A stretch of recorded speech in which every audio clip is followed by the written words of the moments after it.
3 people crossed $100,000 in net worth in the same month last year. Same number. Same screenshot of the same little green line. You've had a version of that screenshot, or you're about to. Put your number next to theirs, because what happens next has almost nothing to do with how smart any of you are. Denise's 100 grand was 78% trapped inside the walls of a house. Omar's sat in 3 index funds so boring they could legally be used as anesthesia. Wes's was in a brokerage account, in cash, waiting for him to decide something. 30 years later, one of them is $986,000 behind the one who did the least. And here's the part that should bother you. The reason isn't really a decision he made, it's a decision that was made available to him. In week 6, unrequested, terms already filled in, it never showed up for the other 2 at all. My name is Nick, and I've spent an unreasonable amount of my life reading Federal Reserve spreadsheets so you don't have to.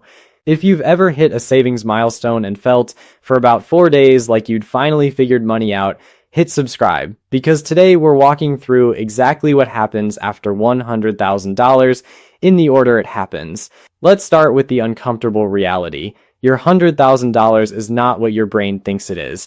According to the Federal Reserve's Survey of Consumer Finances, your $100,000 puts you at roughly the 38th percentile in America. 38th. You're not in the club. You're not even in the parking lot of the club. You're statistically slightly below average, holding a number that feels enormous. And be careful, because this is where most finance channels lie to you with averages. You'll hear the average American household net worth is about $1,063,000. The median is $192,900. Same country, both numbers, the average is 3.5 times the median because a handful of people who own hospitals dragged it into orbit. When somebody quotes you an average net worth, they aren't informing you. They're doing a magic trick, but your milestone is real in one way. At your 100 grand invested at 7% real, your money throws off about $7,000 a year without you doing anything. The first moment in your life where your portfolio contributes something comparable to your own serious effort. Your snowball is finally rolling, which is exactly why this is the worst possible moment to take your hands off it. So, week 1, and the only question that matters yet, where is it sitting?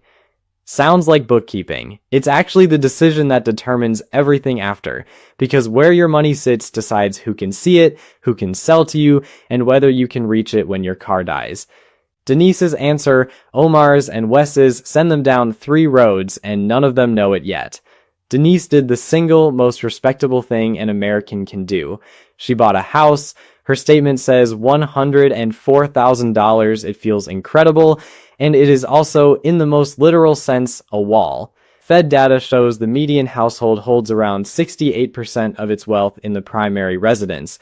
So if your $100,000 looks like the typical Americans, you don't own a portfolio. You own drywall. And drywall has fascinating properties as an asset. You can't sell yours in pieces. You aren't diversified. One asset, one city, one job market. Probably the same employer that signs your paychecks. You pay about 1% of its value a year just to keep it from rotting. $4,000 a year you never put on the screenshot. And getting your money back out costs 8 to 10%, which makes your house the world's most expensive ATM. Here's week 3 for Denise, and I want you to sit in it. It's a Tuesday. The transmission goes on the interstate. She's on the shoulder with her hazards on hold with a tow company, and while the hold music plays, she opens her banking app, $1,140 in checking. Then the other tab, the net worth tracker, $104,000.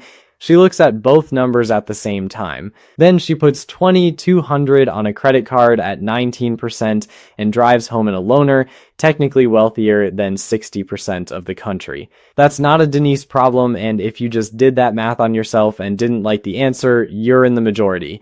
Bankrate's 2026 survey found only about 47% of Americans could cover a $1,000 emergency.